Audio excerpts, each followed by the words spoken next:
আচ্ছা, কবিগুরু রবীন্দ্রনাথ ঠাকুর ও পণ্ডিত রঘুনাথ মুর্মুর একসাথে জন্মদিন পালন করার অনুষ্ঠান আপনি কি দেখেছেন? হ্যাঁ, আজকে আমরা তারই সাক্ষী রইলাম পণ্ডিত রঘুনাথ মুর্মু আবাসিক স্কুলে। এর জন্য অসংখ্য ধন্যবাদ জানাই কৌশিক চট্টোপাধ্যায় স্যারকে। ইনি এখানকার প্রধান শিক্ষক, যার আমন্ত্রণে আমরা এখানে এসেছিলাম।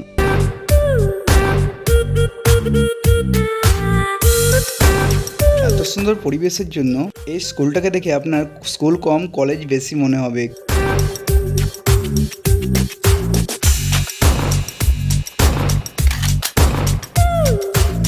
এখানে সবচেয়ে ভালো ব্যাপার যেটা হচ্ছে ডিসিপ্লিন, খুব সুন্দরভাবে সাজানো।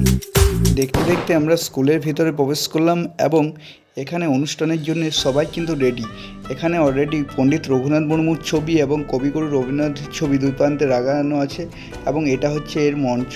এখানে অনুষ্ঠান হবে এবং আজকে সবচেয়ে স্পেশাল ব্যাপার হচ্ছে কৌশিক চট্টোপাধ্যায় আমাদের স্যার আজকে একটি গান গিয়ে শোনাচ্ছেন। দেখুন।